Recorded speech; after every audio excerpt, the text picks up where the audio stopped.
हर हर महादेव दोस्तों चंद्र राशि के आधार पर आज हम आपको बताने जा रहे हैं मेष राशि वालों का 2025 का वर्षफल। 2025 मेष राशि वालों का कैसा जाने वाला है, क्या उनको समस्याओं का सामना करना पड़ेगा और किस प्रकार की खुशियां उनको मिलेंगी, किस प्रकार उनको आर्थिक लाभ होगा। सबसे पहले बात कर लेते हैं नौकरी और व्यवसाय को लेकर। मेष राशि वालों का 2025 में नौकरी और व्यवसाय कैसा चलने वाला है। तो दोस्तों व्यवसाय की दृष्टि से वर्ष की जो शुरुआत है बहुत ही अच्छे तरीके से होगी। कार्य व्यवसाय में बहुत अच्छा लाभ होगा। बड़े भाइयों का सहयोग प्राप्त हो सकता है व्यापार में, और जो नौकरी करने वाले लोग हैं उन्हें भी अपने कार्य में कुशलता प्राप्त होगी। चांसेस हो सकते हैं कि आपको प्रमोशन मिल जाए, लेकिन दोस्तों आपको ध्यान रखना है जो लोग नौकरी करते हैं कार्य क्षेत्र में आपके जो छुपे हुए शत्रु हैं वो आपके प्रमोशन में रुकावट ना डालें। उनसे बिना बात की लड़ाई मोल बिल्कुल ना लीजिए। इसलिए बिना किसी पर ज्यादा विश्वास किए आप अपनी बौद्धिक शक्ति के अनुसार कार्य कर सकते हैं। आपको किसी पर अंधा विश्वास भी नहीं करना है अपने कार्य क्षेत्र पर, नहीं तो आपका बनता काम बिगड़ सकता है। वर्ष के शुरू में देवगुरु जो बृहस्पति का गोचर है वो आपकी राशि से द्वितीय भाव में होगा, और कार्य व्यवसाय और नौकरी के दृष्टिकोण से ये गोचर बहुत ही लाभदायक सिद्ध होता है। दोस्तों मई के बाद देवगुरु बृहस्पति का गोचर आपकी राशि से तृतीय भाव पर होने से पराक्रम में वृद्धि होगी। देवगुरु बृहस्पति का 7वीं दृष्टि से आपके भाग्य भाव को देखने के लिए आपके भाग्य में वृद्धि होगी। इसीलिए कुल मिलाकर आपका 2025 बहुत ही शुभ व्यतीत होगा। आपको अपने व्यापार में सफलता हासिल होगी, नौकरी में प्रमोशन मिलेगा। बात करते हैं आर्थिक दृष्टि से। तो आर्थिक दृष्टि से वर्ष की शुरुआत बहुत ही बढ़िया रहने वाली है। द्वितीय स्थान पर गुरु ग्रह के गोचरीय प्रभाव से आपके धन का आगमन निरंतर बना रहेगा। आपकी जो बचत है वो भी आप इस साल कर सकते हैं। आर्थिक स्थिति आपकी मजबूत हो सकती है। मई के बाद जब देवगुरु बृहस्पति की गोचर राशि से तीसरे भाव पर होगा उस समय आपको आर्थिक मामलों में भाग्य का सपोर्ट मिलेगा। दोस्तों कुंडली कुछ कार्य ऐसे होते हैं हमारे जीवन में जो पहले से लिखे आ चुके हैं कि हमारे साथ होने हैं, और कुछ ऐसा होता है जो कि हम बदल सकते हैं। तो दोस्तों आपको थोड़ा सा ध्यान रखना है कर्मा के ऊपर। आपको अच्छे कार्य करने हैं। राहु और केतु का गोचर भी आपके वर्ष के मध्य से आपके लिए लाभदायक सिद्ध होने वाला है। जब राहु का गोचर कुंभ राशि पर होगा तो आपको कहीं से अचानक से धन लाभ होने की संभावनाएं बढ़ सकती हैं। हो सकता है आपका पैसा कहीं पर फंसा हो वो आ जाए, हो सकता है आपको आपकी जो पैतृक संपत्ति है वो मिल जाए, हो सकता है आपका जो कोर्ट कचहरी का मामला चल रहा है वो सुलझ जाए और वहां से आपको आर्थिक लाभ हो जाए। तो किसी भी तरीके से आपको वर्ष के मध्य में धन लाभ होने वाला है। अब बात करते हैं पारिवारिक राशिफल की। तो दोस्तों घर परिवार और रिश्ते के दृष्टिकोण से वर्ष की शुरुआत तो अच्छी रहने वाली है। वर्ष के आरंभ में द्वितीय भाव में गुरु के प्रभाव से परिवार में सदस्य संख्या में वृद्धि होगी। ये वृद्धि विवाह के रूप में भी हो सकती है, किसी के जन्म के माध्यम से भी हो सकती है। आपके परिवार में नए सदस्य का आगमन होगा। आपके परिवार में एक दूसरे के प्रति समर्पण की भावना से सुख शांति और भाइयों का पूर्ण सहयोग प्राप्त होगा। संतान के लिए ये वर्ष प्रारंभ से ही अनुकूल है। द्वितीय भाव के गुरु के प्रभाव से आपके बच्चों की भी उन्नति होगी। यदि आप संतान की इच्छा रखते हैं, गर्भाधान का बहुत ही सुंदर समय चल रहा है। 2025 में आपको संतान प्राप्ति हो सकती है। अगर आपका बच्चा विवाह के योग्य है तो उसका विवाह शीघ्र ही हो जाएगा 2025 में। आपके जो रुके हुए कार्य हैं वो बनेंगे। जो भी आपके परिवार पर कठिनाइयां आ रही हैं वो सारी समाप्त हो जाएंगी 2025 में। वर्ष के मध्य के बाद जब राशि से पंचम भाव में केतु का गोचर होगा तो यदि आपकी संतान विदेश में शिक्षा करने की इच्छुक है तो उसको इस क्षेत्र में भी सफलता जरूर हासिल होगी। अब बात कर लेते हैं स्वास्थ्य की दृष्टि से मेष राशि वालों का 2025 किस प्रकार जाने वाला है। स्वास्थ्य की दृष्टि से वर्ष की शुरुआत तो अच्छी होगी। शारीरिक ऊर्जा, कार्य क्षमता में वृद्धि भी होने के चांसेस हैं। समय का सदुपयोग करके आप अपने जीवन शैली को बेहतर बनाने का प्रयास जरूर करें। समय को व्यर्थ ना करें। किसी आर्थिक मुद्दे को लेकर किसी भी प्रकार का विरोधी का कारण ना बने। कोई भी तनाव, टेंशन, चिंता, स्ट्रेस बिल्कुल ना लें। आपकी राशि से 12वें भाव में राहु का गोचर कुछ अनावश्यक स्वास्थ्य संबंधी परेशानियां आपको कर सकता है। आपको पिछले कुछ समय से जो स्वास्थ्य संबंधी परेशानियां चली आ रही हैं, वर्ष के मध्य के बाद राहु का गोचर बदलते ही आपकी जो स्वास्थ्य संबंधी परेशानियां हैं, आपको उनसे छुटकारा मिलेगा। आपको वर्ष के मध्य तक का इंतजार स्वास्थ्य को बेहतर बनाने के लिए जरूर करना पड़ सकता है। यदि बात की जाए प्रेम संबंध की, तो 2025 में मेष राशि वालों का प्रेम संबंध बहुत ही अच्छा रहने वाला है। द्वितीय गुरु कुछ नए लोगों के साथ आपके संपर्क बनाएंगे, किंतु वर्ष के मध्य में राहु और केतु का जो गोचर है वो आपके पंचम भाव को प्रभावित करेगा, तो प्रेम संबंधी परेशानियां भी दे सकता है। आपस में विश्वास बनाए रखें। किसी भी छोटी बात को तुल बिल्कुल ना दें। कोशिश करें चीजों को अवॉइड करने की कोशिश करें। छोटी छोटी बात पर लड़ाई झगड़ा ना करें। इस वर्ष प्रेम संबंध अच्छे बने रहेंगे। बात कर लेते हैं यात्रा की। जो लोग यात्रा के शौकीन हैं, वर्ष 2025 में मेष राशि वालों की यात्रा की दृष्टि से ये वर्ष अनुकूल रहेगा। द्वादश स्थान के राहु विदेश यात्रा का प्रबल योग बना रहे हैं। अगर किसी की विदेश यात्रा करने की इच्छा है तो वो विदेश यात्रा अवश्य ही संपन्न होगी। मई के बाद तृतीय स्थान पर गुरु के गोचर प्रभाव से आपकी छोटी मोटी यात्राएं जो हैं वो लंबी यात्राओं में बदल सकती हैं। शनि का गोचर जब मीन राशि में आएगा तो विदेश यात्रा के प्रबल योग बनेंगे। ये जो यात्रा है ये आप व्यापार या नौकरी की दृष्टि से भी देख सकते हैं, तो आपके लिए ये बहुत ही उपयोगी साबित होंगी। इसी के साथ साथ दोस्तों आपको बता दूं कि यदि किसी व्यक्ति की यानी कि मेष राशि में शनि की 7.5 का प्रभाव भी 29 मार्च 2025 के बाद जब शनि देव का गोचर मीन राशि पर होगा, आपकी राशि पर शनि की 7.5 शुरू हो जाएगी। ये इस बात की ओर संकेत करता है कि अगले लगभग 7.5 वर्ष आपको शनि की 7.5 से गुजरना पड़ेगा। शनि का ये जो गोचर है दोस्तों, ये मानसिक रूप से कुछ तनाव पैदा करता है। शनि की 7.5 का सबसे बेहतर उपाय है कि अपने जीवन को व्यवस्थित रखें, अपने कार्य को व्यवस्थित रखें, जिससे कि आपका जीवन जो है सुखमय व्यतीत हो सके। तो दोस्तों आपको बता दिया है मैंने कि शनि की 7.5 का प्रभाव आपके ऊपर पड़ने वाला है, मेष राशि वालों के ऊपर 2025 से पड़ेगा 29 मार्च के बाद। तो आपको कुछ उपाय करने हैं जिससे कि आपका जीवन सरलता से सुखमय व्यतीत हो। वर्ष की शुरुआत से लेकर ही श्री हनुमान चालीसा का पाठ करें। नित्य प्रतिदिन हनुमान चालीसा का पाठ यदि आप कर पाए तो बहुत ही शुभ होगा। बुधवार के दिन गणपति जी को हरी दुर्वा चढ़ाएं। इसी के साथ साथ ओम गम गणपते नमः इस मंत्र का जाप कर लें। इसी के साथ साथ यदि आपसे हो पाए शनिवार के दिन सूर्य उगने से पहले या फिर सूर्य ढलने के बाद शनिदेव को तेल अर्पित करें, काले तेल अर्पित करें। ऐसा करने से शनि की जो 7.5 का प्रभाव है वो कुछ कम रहता है और जीवन सरलता से बिना किसी बाधा के सुखमय व्यतीत होता है। जो शनि है ना दोस्तों, जब ये 7.5 लग जाती है तो शारीरिक कष्ट देता है। तो शारीरिक कष्ट से बचने के लिए आपको ये थोड़ा सा उपाय जरूर करना है। हार्दिक शुभकामनाएं। दोस्तों चंद्र राशि के आधार पर आज हम बात करने जा रहे हैं कर्क राशि वालों के लिए साल 2025 कैसा रहने वाला है। सारी जानकारी संपूर्णता से आपको इस वीडियो के माध्यम से मिलने वाली है। साथ ही साथ आपको एक महा उपाय भी अंत में जरूर बताया जाएगा, तो वीडियो के अंत तक जरूर बने रहें ताकि आपको संपूर्णता से सारी जानकारी प्राप्त हो सके। तो दोस्तों सबसे पहले बात करते हैं नौकरी और व्यवसाय को लेकर साल 2025 आपका कैसा जाने वाला है। कार्य व्यवसाय की दृष्टि से वर्ष की शुरुआत बहुत ही उत्तम रहेगी।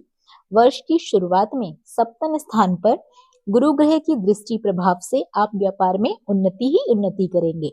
अनुभवी लोगों की सलाह अवश्य ले लें। व्यापार में अपने भाइयों का भी आपको सहयोग प्राप्त हो सकता है। नौकरी पेशा जो व्यक्ति हैं वो एकादश स्थान के गुरु, उनके कारण उनको लाभ प्राप्त होगा। साथ ही साथ प्रमोशन की भी संभावनाएं निश्चित रूप से बनी हुई है। आपका प्रमोशन इस साल जरूर होगा। शनि का गोचर मार्च तक आपकी राशि से अष्टम भाव पर रहेगा। शनि की अष्टम ढैया के प्रभाव से मार्च में आप मुक्त हो जाएंगे। इसलिए मार्च तक का जो समय है उसमें विशेष रूप से आपको अपने कार्य क्षेत्र में, नौकरी में सावधानी बरतने की आवश्यकता है। जो शनि की ढैया का प्रभाव है वो मार्च तक आपके ऊपर रहने वाला है। अपने कामों में लापरवाही बिल्कुल भी ना करें, अन्यथा इसका प्रभाव आपके कार्य पर, आपके करियर पर, विपरीत स्थितियों पर पड़ सकता है। वर्ष के मध्य के बाद देवगुरु बृहस्पति का गोचर आपकी राशि से द्वादश भाव पर होगा, इसलिए कुछ आकस्मिक लाभ की संभावनाएं बन सकती हैं। नौकरी पेशा व्यक्तियों का स्थानांतरण का योग वर्ष के मध्य के बाद ही बनेगा। बात कर लेते हैं आर्थिक दृष्टि से 2025 कैसा रहने वाला है। आर्थिक दृष्टि से वर्ष की शुरुआत उत्तम रहेगी। जैसा कि मैंने पहले बताया, धनागमन निरंतरता बनी रहेगी। आर्थिक स्थिति को सुदृढ़ करने के लिए आपको अपने भाइयों का पूर्ण सहयोग प्राप्त हो सकता है। वर्ष के मध्य तक एकादश स्थान के गुरु आपके लिए कुछ लाभ के अवसर बनाएंगे। फरवरी में देवगुरु बृहस्पति का मार्गी होना आपके लिए अति लाभदायक सिद्ध होगा। वर्ष मध्य के भाग में आपकी राशि से 12वें भाव में गुरु ग्रह का गोचर धन के निवेश में मामले में विशेष रूप से सावधानी बरतने का संकेत आपको दे रहा है। अष्टम भाव में राहु का गोचर और नवम भाव में शनि का गोचर वर्ष के मध्य के बाद आर्थिक रूप से आपको जोखिम उठाना पड़ सकता है, तो आपको इस मामले में पहले से ही सावधानी बरतने की आवश्यकता है। वर्ष के मध्य के बाद आपको संभल कर खर्चा करना है, संभल का निवेश करना है, किसी को पैसे नहीं देने, नहीं तो आप कर्ज के मामले में फंस सकते हैं। दोस्तों, इसके बाद आती है घर परिवार और रिश्ते आपके लिए साल 2025 में कैसे रहने वाले हैं। तो पारिवारिक दृष्टि से वर्ष का प्रारंभ अनुकूल रहेगा। व्यवसायिक व्यवस्था के कारण आप अपने परिजनों को अधिक समय नहीं दे पाएंगे, परंतु आपके परिवार में सुख शांति का वातावरण बना रहेगा। आपके भाइयों का आपको विशेष रूप से सहयोग प्राप्त हो सकता है। संतान की दृष्टि से देखा जाए तो वर्ष का प्रारंभ अनुकूल रहने वाला है। पंचम स्थान पर गुरु ग्रह की दृष्टि प्रभाव से आपके बच्चों की उन्नति होगी। यदि आपके बच्चे विवाह के योग्य हैं तो साल के मध्य में, यानी कि मई जून के बाद निश्चित रूप से उनका विवाह तय हो जाएगा। हो सकता है कि अगले ही साल उनका विवाह भी हो जाए साल के अंत तक। आपकी संतान बौद्धिक बल से अपने लक्ष्य को इस वर्ष जरूर प्राप्त कर लेगी। उनकी शिक्षा में भी सुधार आएगा और जो नव विवाहित व्यक्ति हैं उनको संतान रत्न की प्राप्ति भी साल के मध्य में या अंत समय तक अवश्य रूप से हो जाएगी। बात कर लेते हैं स्वास्थ्य को लेकर। तो दोस्तों, स्वास्थ्य की दृष्टि से वर्ष के जो शुरुआती समय है वो तो अनुकूल रहने वाला है। मानसिक रूप से आप संतुष्ट रहेंगे। किसी भी प्रकार से आपको चिंता है तो आपको परेशान होने की आवश्यकता नहीं है, क्योंकि जैसा आप भी जानते हैं कि आप लोगों का स्वास्थ्य अभी कुछ ठीक नहीं चल रहा है।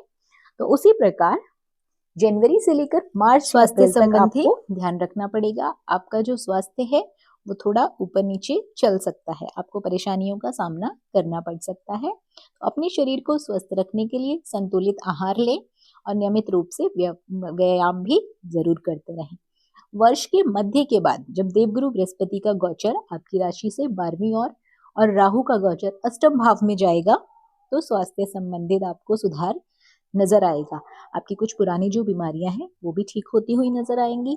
लेकिन दोस्तों, ध्यान रखें कि खान पान पर नियंत्रण रखने की आपको आवश्यकता है। राहु के गोचर अष्टम भाव में होने की वजह से किसी न किसी बड़ी बीमारी की ओर इशारा भी कर जाते हैं, तो आपको उससे बचने के लिए सावधानी बनाकर चलना है। अपने खान पान पर परहेज रखना है। साथ ही साथ डॉक्टरों से चिकित्सक परामर्श भी जरूर लेते रहें। बात कर लेते हैं प्रेम संबंध को लेकर। तो प्रेम संबंधों के मामले में वर्ष के मध्य तक की स्थितियां आपके लिए अनुकूल रहने वाली हैं। जहां एक और देवगुरु बृहस्पति आपके 5वें भाव को बल प्रदान कर रहे हैं, वहीं नवम भाव से राहु अपनी नवम दृष्टि से 5वें भाव की विपरीत स्थितियों को उत्पन्न भी कर रहा है। कुल मिलाकर बात की जाए तो प्रेम संबंधों के मामले में वर्ष के मध्य तक की स्थितियां कुछ मिला जुला प्रभाव देने वाली हैं, उतार चढ़ाव आने वाले हैं। वर्ष के मध्य के बाद ही जब देवगुरु बृहस्पति अपना स्थान बदलेंगे, उसके बाद आपकी कुछ नए प्रेम संबंधों में प्रस्ताव आ सकते हैं। जो आपका मिला जुला समय चल रहा होगा वो नियंत्रण में आ जाएगा। तो आपको ऐसी स्थिति में अपने ऊपर नियंत्रण रखने की आवश्यकता है। पूरे वर्ष अपने आप को शांत रखने की आवश्यकता है। बात कर लें यात्राओं को लेकर। दोस्तों, वर्ष की शुरुआत से ही आपकी छोटी मोटी यात्राएं शुरू हो जाएंगी। मई के बाद आप लोग बड़ी यात्रा भी कर सकते हैं, कहीं धर्म यात्रा पर भी निकल सकते हैं। राहु का गोचर वर्ष के मध्य के बाद अष्टम भाव में चला जाएगा, जो कि आपको नौकरी के प्रस्ताव की तलाश भी पूरी करेगा। आपको वो यात्रा भी करनी पड़ सकती है नौकरी की तलाश में। इसी के साथ साथ आपकी कुछ व्यापारिक रूप से जो यात्राएं होंगी वो भी आपको संपूर्ण करनी पड़ सकती हैं। दोस्तों, बात की जाए शनि की ढैया की। कर्क राशि वालों के ऊपर जो शनि की ढैया चल रही है, 2023 से आप लोग शनि की ढैया देख रहे हैं। शनि का राशि से अष्टम भाव में गोचर कभी लाभ तो कभी हानि की स्थितियां बना रहा है। ऐसे में मानसिक तनाव, शारीरिक स्वास्थ्य की हानि, इस तरीके के संकेत आपको मिल रहे थे। तो दोस्तों, आपके लिए शुभ बात यह है कि 2025 के बाद, यानी कि 2025 में मार्च के बाद आपको शनि की ढैया से पूरी तरह से छुटकारा मिलने वाला है। आप मानसिक रूप से स्वस्थ रहने वाले हैं और शारीरिक रूप से भी आप मई जून तक पूरी तरह से स्वस्थ हो जाएंगे, प्रसन्न महसूस करेंगे। बात कर लेते हैं महा उपाय को लेकर। जिन छोटी मोटी समस्याओं से आपको वर्ष भर जूझना पड़ सकता है, क्योंकि जिंदगी है, उतार चढ़ाव लगे रहते हैं, तो इसके लिए उपाय जरूर कर लें वर्ष की शुरुआत से ही। चाहे आपका समय प्रतिकूल हो, चाहे अनुकूल हो, अच्छा हो, बुरा हो, वर्ष की शुरुआत से ही भगवान भोलेनाथ का अभिषेक करते रहें। प्रतिदिन उन्हें 1 लोटा जल जरूर अर्पित करें। पीली वस्तुओं का दान वीरवार के दिन करें।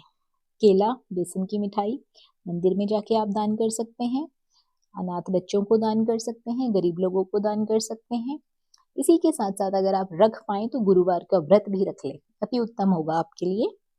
श्री दुर्गा चालीसा का पाठ आप लोग कर सकते हैं वर्ष, चाहे तो महीने में 1 बार कर लें, चाहे हफ्ते के हफ्ते कर लें, चाहे प्रतिदिन कर लें। ये पाठ आपके लिए अति उत्तम रहने वाला है। इसी के साथ साथ हनुमान जी के मंदिर में कभी कभी जाकर हनुमान चालीसा और शनि चालीसा का भी पाठ करते रहें। हनुमान जी को मंगलवार के दिन गुड़ चने का प्रसाद चढ़ा दें, कभी बूंदी के लड्डू का प्रसाद चढ़ा दें। ऐसा करने से जो आपके जीवन में उतार चढ़ाव होंगे वो एक सही ट्रैक पर चलेंगे। इन छोटे छोटे उपायों को करके हम अपने जीवन को स्थिर बना सकते हैं, सामान्य तरीके से जी सकते हैं। आज हम बात करने वाले हैं चंद्र राशि के आधार पर कन्या राशि वालों के लिए नया साल 2025 कैसा रहने वाला है, कौन सा उपाय करने से आपका जीवन सुखमय और शांतिपूर्वक व्यतीत होगा, आपको आर्थिक रूप से लाभ होगा। सारी जानकारी के लिए वीडियो के अंत तक जरूर बने रहें। तो दोस्तों, नौकरी और व्यवसाय की दृष्टि से साल 2025 कन्या राशि वालों के लिए बहुत ही अच्छा रहने वाला है। वर्ष की शुरुआत से ही आपको कार्य व्यवसाय में सफलता प्राप्त होगी। भाग्य के द्वारा व्यवसाय में भी उन्नति करेंगे, क्योंकि भाग्य भी आपका साथ देने वाला है। इसी के साथ साथ गुरु एवं शनि ग्रह का अनुकूल स्थान होने पर चौमुखी विकास के संकेत हैं। चारों तरफ से आपके लिए धन आगमन के रास्ते खुलेंगे। इस साल आय के लिए भी आपको नए रास्ते मिलेंगे। बड़े लोगों का भी सहयोग प्राप्त होगा। वर्ष के मध्य में आपकी राशि में केतु और 7वें भाव में राहु की स्थिति रहेगी, इसलिए अपने व्यवसाय को किसी के साथ भी शेयर ना करें और ना ही किसी पर आंख बंद करके विश्वास करें। थोड़ा सतर्क रहें, सावधान रहें। नौकरी वाले जो लोग हैं, मई के बाद जब देवगुरु बृहस्पति का गोचर आपकी राशि के 10वें भाव पर होगा तो आपके प्रमोशन की स्थितियां बनेगी। शनि मार्च के बाद आपके 7वें भाव में उपस्थित होंगे, इसलिए कार्य क्षेत्र में वर्ष के मध्य में जब तक राहु और शनि की युति आपके 7वें भाव में रहेगी, उस समय थोड़ी बहुत आपको कठिनाइयों का सामना करना पड़ सकता है। लेकिन उसके बाद जैसे ही राहु का गोचर बदलेगा, आपकी स्थितियां फिर पहले जैसी अच्छी हो जाएंगी। आपका धनागमन होगा। व्यवसायिक गतिविधियों में बाहरी लोगों से आप लोग मिल सकते हैं। आर्थिक दृष्टि से यदि देखा जाए तो ये वर्ष उत्तम फलदायक रहने वाला है कन्या राशि वालों के लिए।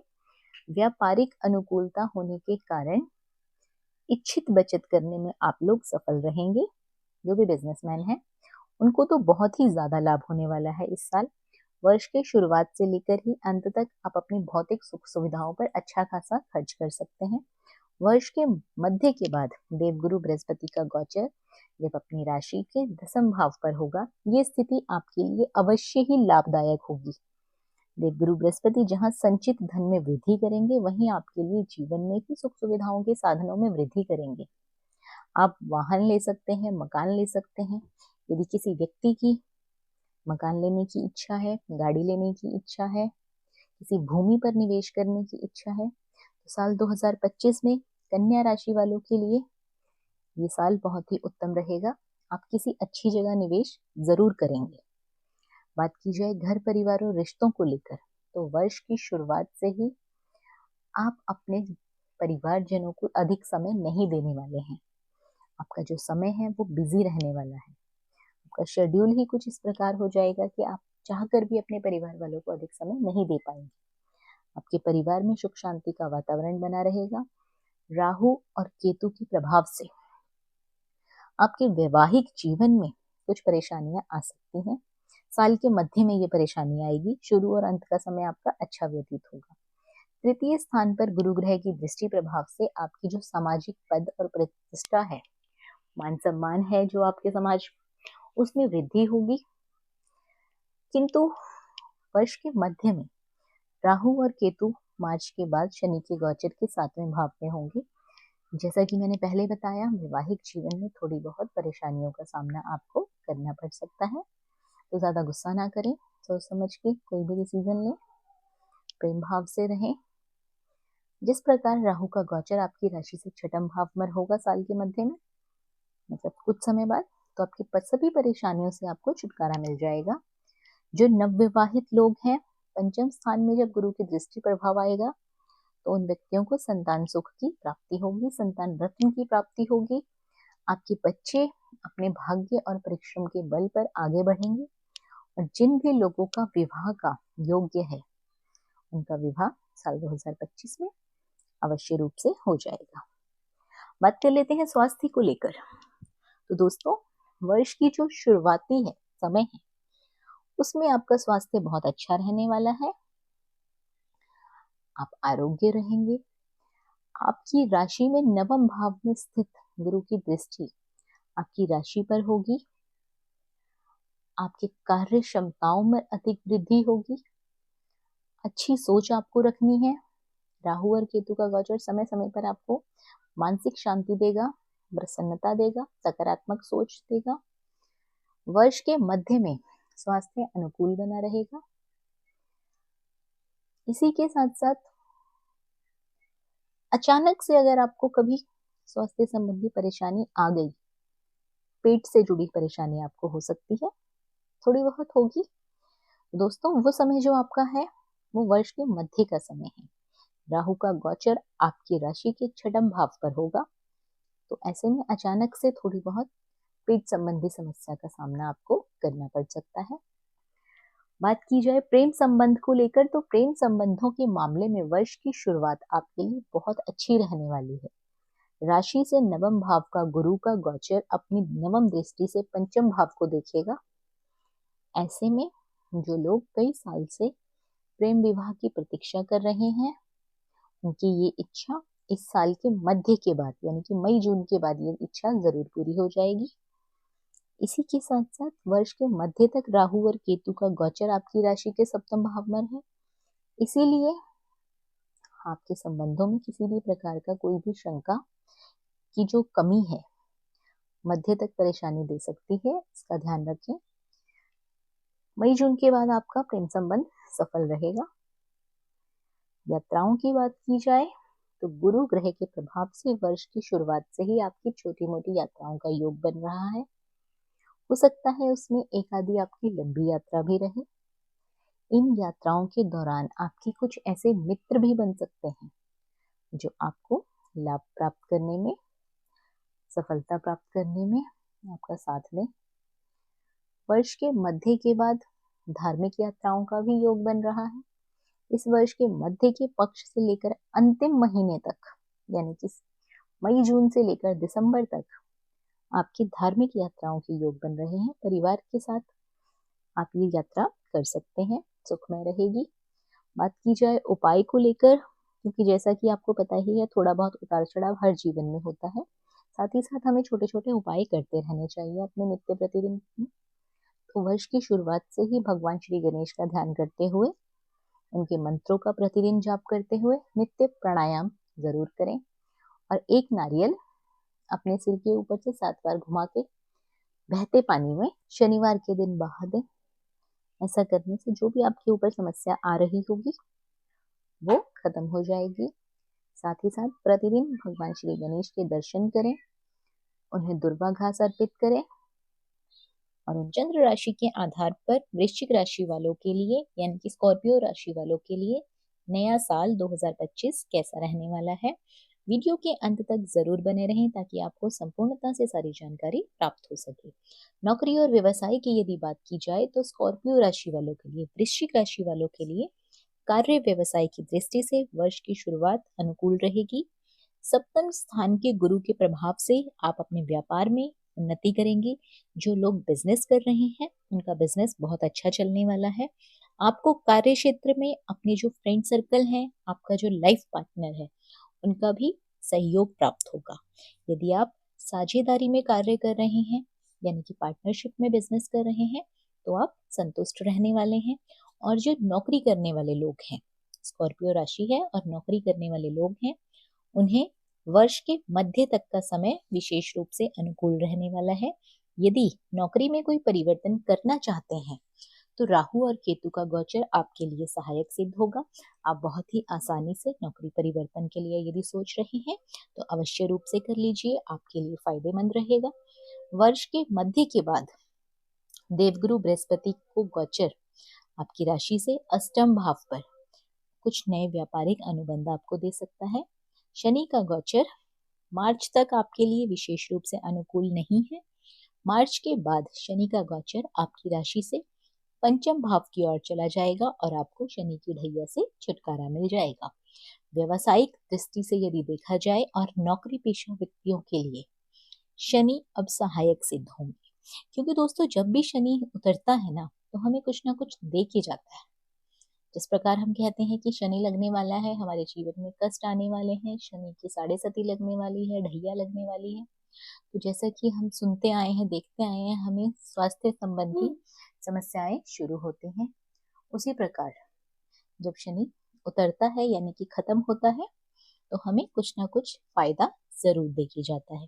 जो लोग काफी लंबे समय से नौकरी परिवर्तन करना चाह रहे थे पर किसी न किसी कारण से नौकरी परिवर्तन नहीं कर पा रहे थे, तो वर्ष के मध्य के बाद राहु और केतु का गोचर जब कुंभ और सिंह राशि पर होगा तो उनकी इच्छा ये जरूर पूर्ण हो जाएगी नौकरी परिवर्तन को लेकर। जो लोग स्थानांतरण के लिए भी प्रयास कर रहे थे उनको भी वर्ष के मध्य में अवश्य रूप से सफलता हासिल रहने वाली है। दोस्तों आगे बात की जाए आर्थिक दृष्टि से लेकर, आर्थिक समस्याओं को लेकर, आर्थिक रूप से, तो एकादश और द्वितीय स्थान पर गुरु की दृष्टि प्रभाव से आपके घर में धनागमन में निरंतरता बनी रहेगी। आप अपनी इच्छा अनुसार बचत करना चाहते हैं तो उसमें भी सफल रहेंगे। आप निष्ठा के साथ धन जोड़ सकते हैं। आर्थिक स्थिति को सुदृढ़ करने के लिए आपको अपनी पत्नी का सहयोग विशेष रूप से प्राप्त होगा। अपने लाइफ पार्टनर के साथ बना के रखें। आप सेविंग्स करने में आपको मदद मिलेगी। 29 मार्च के बाद शनि का गोचर आपकी पंचम भाव पर होगा। शनि की दृष्टि आपके एकादश भाव पर होगी और आमदनी की स्थितियां पहले से कुछ बेहतर नजर आएंगी। राहु और केतु का गोचर वर्ष के मध्य तक आमदनी के लिए कुछ नए स्रोत भी बना सकता है, ऐसा भी संकेत दे रहा है। वर्ष के मध्य के बाद जब देवगुरु बृहस्पति का गोचर अष्टम भाव में होने की वजह से कुछ विदेश से भी लाभ की उम्मीद की जा सकती है। जिन लोगों का विदेश यात्रा का बन रहा है या जो लोग विदेश में नौकरी करते हैं, उनको विदेश से भी लाभ प्राप्त होने के चांसेस हैं। इसी के साथ बात कर लेते हैं घर परिवार और रिश्तों को लेकर। तो पारिवारिक रूप से आपके लिए ये वर्ष सामान्य रहने वाला है। वर्ष की शुरुआत में राशि से सप्तम भाव पर गुरु के प्रभाव से आपका आपके लाइफ पार्टनर के साथ, जीवन साथी के साथ संबंध मधुर बनेंगे। यदि आप अविवाहित हैं तो विवाह के योग बन रहे हैं, आपका विवाह हो सकता है। आपकी सामाजिक पद और प्रतिष्ठा में भी बढ़ोतरी होगी।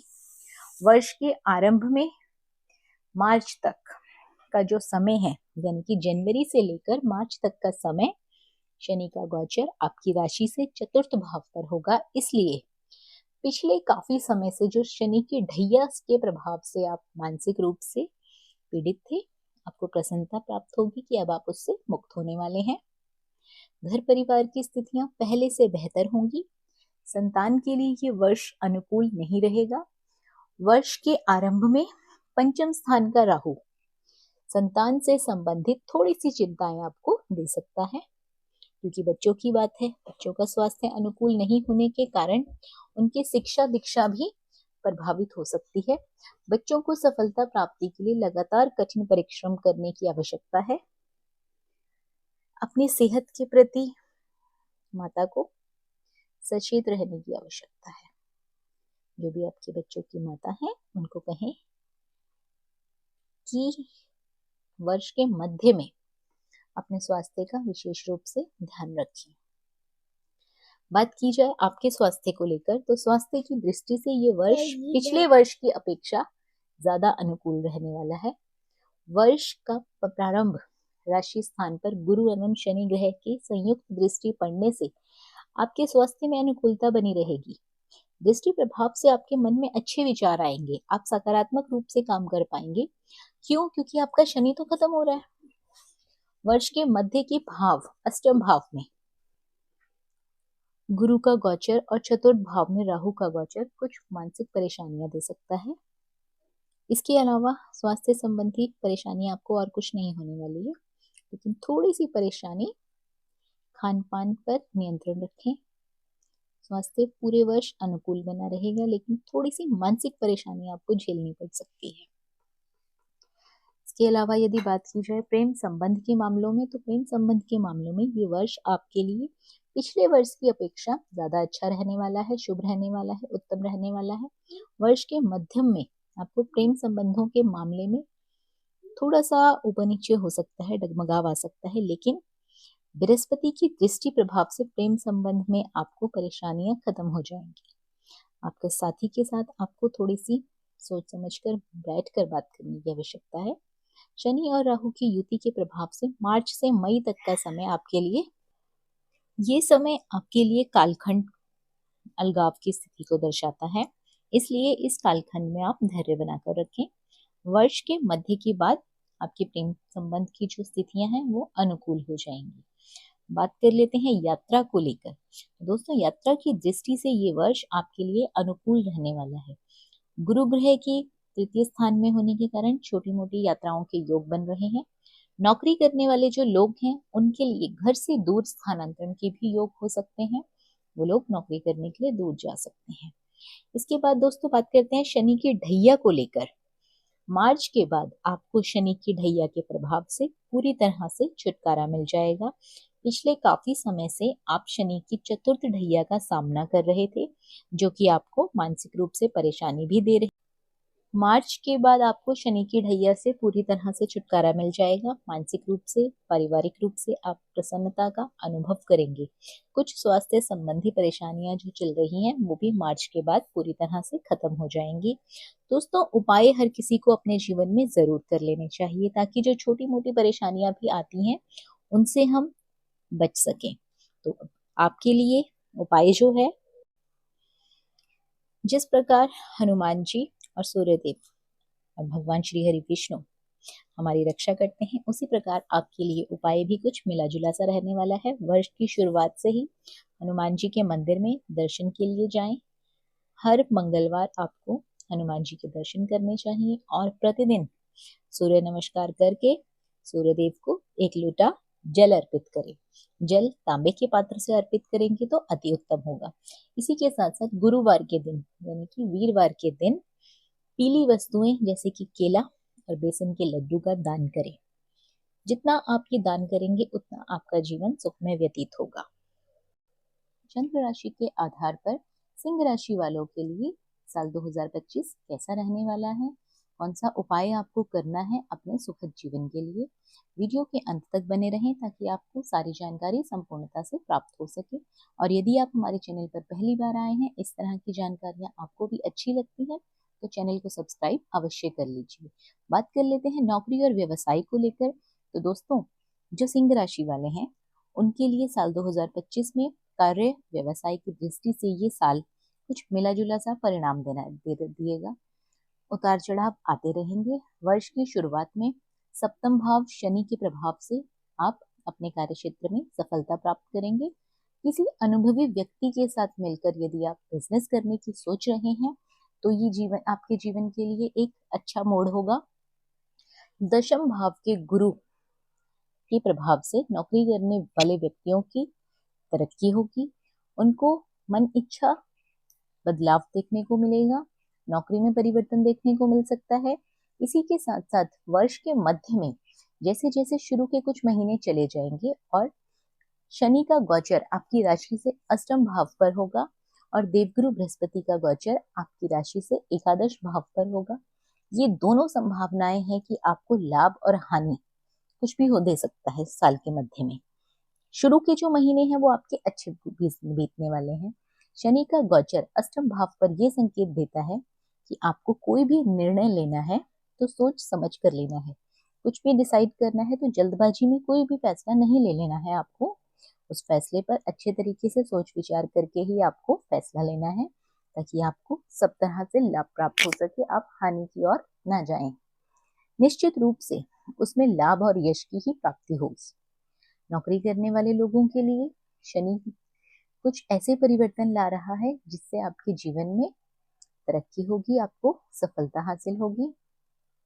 बात कर लेते हैं आर्थिक दृष्टि से। तो इस साल यानी कि साल 2025 में द्वितीय और चतुर्थ स्थान पर गुरु की दृष्टि जब पड़ती है तो भूमि, भवन, वाहन इन तीनों में से किसी एक चीज की प्राप्ति अवश्य होती है। धनागमन होगा, लेकिन भौतिक सुख सुविधाएं पर आप ज्यादा खर्चा करने वाले हैं इस साल। जो भी आपकी भौतिक सुख सुविधा है उस पर आप ज्यादा इन्वेस्ट करेंगे। ये मैंने आपको पहले ही बता दिया है कि भूमि, भवन या वाहन इन तीनों में से किसी एक वस्तु की प्राप्ति आपको साल 2025 में होने वाली है। वर्ष के मध्य के बाद यानी कि मई जून के महीने के बाद देवगुरु बृहस्पति का गोचर आपकी राशि से एकादश भाव पर जाएगा। तो ये संकेत देता है कि आपको कहीं से अर्निंग सोर्स मिलेंगे। जो आपकी आमदनी का जरिया है साल के मध्य के बाद वो आपको मिलेगा। शनि की ढैया होने के कारण कोई भी निवेश करने से आपको सोच समझकर निवेश करना है। आपको कहीं से आकस्मिक लाभ होगा, लेकिन शनि की ढैया होने के कारण आप जहां कहीं भी इन्वेस्ट करेंगे बहुत सोच समझ कर करें, नहीं तो आपको आर्थिक रूप से हानि का सामना भी करना पड़ सकता है। जल्दबाजी में फैसले ना लें, संयम से काम लें। बात करते हैं घर परिवार और रिश्तों को लेकर। तो पारिवारिक दृष्टि से भी ये साल आपके लिए अनुकूल रहेगा। चतुर्थ स्थान पर गुरु और शनि ग्रह की संयुक्त दृष्टि के प्रभाव से परिवार में तो सुख शांति का वातावरण बना रहेगा। माता पिता का भी पूरा सहयोग रहेगा। वर्ष के मध्य के बाद राहु का गोचर जब अपनी राशि परिवर्तन करके सप्तम भाव पर होगा और केतु का गोचर आपकी राशि पर सातवें भाव पर, राहु का गोचर पत्नी के स्वास्थ्य के लिए और उसके संबंधों के लिए कुछ परेशानियां ला सकता है। जब आपका केतु का गोचर आपकी राशि में सातवें भाव पर आएगा तो हो सकता है कि आपकी पत्नी को थोड़ी सी स्वास्थ्य संबंधी परेशानियों का सामना करना पड़ सके। आपको आपसी संदर्भ और विश्वास भी कायम रखना पड़ेगा, अन्यथा छोटी छोटी बातें जो है वो बड़ा रूप ले सकती हैं। आपके और आपके जीवन साथी के बीच अशांति का कारण बन सकती हैं। पत्नी के स्वास्थ्य का भी आपको वर्ष के मध्य में विशेष रूप से ध्यान देना है, क्योंकि उनकी तबीयत थोड़ी बहुत ऊपर नीचे हो सकती है। वर्ष के मध्य के बाद देवगुरु बृहस्पति का गोचर आपकी राशि से 11वें भाव में होने के कारण आपके संबंधों की वर्ष भर रक्षा करेगा। बात की जाए आपके स्वास्थ्य को लेकर, तो स्वास्थ्य की दृष्टि से ये वर्ष आपके लिए कुछ खास नहीं रहने वाला। मानसिक रूप से आप असंतुष्ट रहेंगे। वर्ष आरंभ में शनि की दृष्टि पड़ने से मौसम जनित बीमारियां आपको हो सकती हैं। वायरल जो फीवर वगैरह आता है, बुखार आता है, सर्दी खांसी जुकाम, ये वर्ष की शुरुआत में ही आपको लग सकता है। मानसिक चिंता जैसे कि छोटी मोटी परेशानियां आपको होती रहेंगी। थोड़ा बहुत स्ट्रेस आपको चलता रहेगा। मार्च के बाद जब शनि के अष्टम ढैया का प्रभाव आपको देखना पड़ेगा, उस समय भी आपको मानसिक तनाव का सामना करना पड़ेगा। वर्ष के मध्य की राशि से 7वें भाव में जब राहु का गोचर आएगा, तो ये भी कुछ स्वास्थ्य संबंधी परेशानियां आपको दे सकता है। तो दोस्तों, ऐसे में आपको पूरा वर्ष भर अपने खान पान, नियमित रूप से व्यायाम और अपनी दिनचर्या को नियंत्रण में रखना है। अगर आप इन सब चीजों का ध्यान नहीं रखेंगे, इधर उधर का खाएंगे, थोड़ा मौसम के हिसाब से नहीं चलेंगे, तो आपकी स्वास्थ्य के लिए ठीक नहीं रहेगा। साल 2025 आपको स्वास्थ्य संबंधी परेशानी देगा ही देगा। बात कर लेते हैं प्रेम संबंध को लेकर। तो प्रेम संबंध में निश्चित रूप से आपके सुधार आएगा।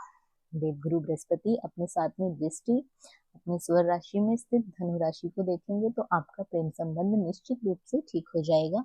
वर्ष की शुरुआत से लेकर वर्ष का जो मध्य समय है, उस समय तक आपको प्रेम संबंध में थोड़ी बहुत परेशानियां झेलनी पड़ सकती हैं, किंतु वर्ष के मध्य के बाद आपके प्रेम संबंध निश्चय रूप से अच्छे बन जाएंगे। दोस्तों, सिंह राशि वालों, बात की जाए आपकी यात्राओं की, तो यात्रा की दृष्टि से ये वर्ष आपके लिए बहुत अच्छा रहने वाला है। शनि ग्रह की दृष्टि 9वें भाव पर होने पर आपको लंबी यात्राएं कराएगा। हो सकता है वर्ष की शुरुआती जगह पर आप अपनी जन्म भूमि पर भी यात्रा करें। मई के बाद छोटी मोटी यात्राएं आपकी होती रहेंगी। बिजनेस के उसमें भी हो सकती है यात्रा, जॉब को लेकर भी हो सकती है, व्यापारिक यात्राओं का भी संयोग बन रहा है। लेकिन अष्टम ढैया होने की वजह से इन व्यापारिक यात्राओं से आपको कुछ खास लाभ नहीं होने वाला। लाभ की उम्मीद कम ही करें तो अच्छा रहेगा। शनि की ढैया का प्रभाव आपके ऊपर पड़ रहा है। निश्चित रूप से ये अगले साल शुरू रहेगा। शनि की इस ढैया के प्रभाव से आपको कुछ मानसिक कष्ट, कुछ शारीरिक पीड़ाएं भी झेलनी पड़ सकती हैं। इसलिए अपने कार्यस्थल पर, पारिवारिक जीवन में व्यवस्थित रूप से जीवन जीने की कला को बनाए रखें। यदि आप घर का स्ट्रेस अपने ऑफिस, अपनी दुकान, अपने बिजनेस वाली जगह पर लेकर जाएंगे, या फिर अपने कार्य क्षेत्र का स्ट्रेस अपने घर परिवार में लेके आएंगे, तो आपको परेशानी का सामना करना पड़ सकता है। आपको दोनों चीजों को परस्पर लेके चलना है, मैनेज करके चलना है, जिससे कि आने वाले समय में शनि की ढैया आपके लिए एक अवसर के रूप में आपको प्राप्त हो, ना कि परेशानियों के रूप में। बात कर लेते हैं उपाय को लेकर, क्योंकि जब भी हमारे ऊपर कोई परेशानी आती है, तो उसका कुछ ना कुछ उपाय भी जरूर होता है, ताकि हमारा जीवन सुख में व्यतीत हो सके। उपाय है, वर्ष की शुरुआत से लेकर ही वर्ष के अंत तक हनुमान जी के दर्शन अवश्य करें। हो सके तो मंगलवार के दिन, शनिवार के दिन हनुमान मंदिर जाएं, या फिर इसी के साथ साथ कभी कभी किसी किसी महीने में शनिवार और मंगलवार को हनुमान जी को चोला चढ़ा दें, हनुमान चालीसा का पाठ करें। शनिवार के दिन शनि मंदिर या पीपल के वृक्ष के नीचे एक सरसों के तेल का दीपक जला लें। पूरा वर्ष भर आप ये दीपक जलाएं, आपको शारीरिक कष्ट कम होंगे, मानसिक पीड़ाएं कम होंगी, आपका जीवन सुखमय और सामान्य व्यतीत होगा। आशा करती हूँ शनिदेव और हनुमान जी की कृपा से आपके जीवन में, आपके घर परिवार में सुख शांति सदैव बनी रहे। वीडियो पसंद आया हो तो वीडियो को लाइक और शेयर जरूर करें। जानकारी अच्छी लगी हो तो चैनल को सब्सक्राइब अवश्य कर लीजिए। धन्यवाद।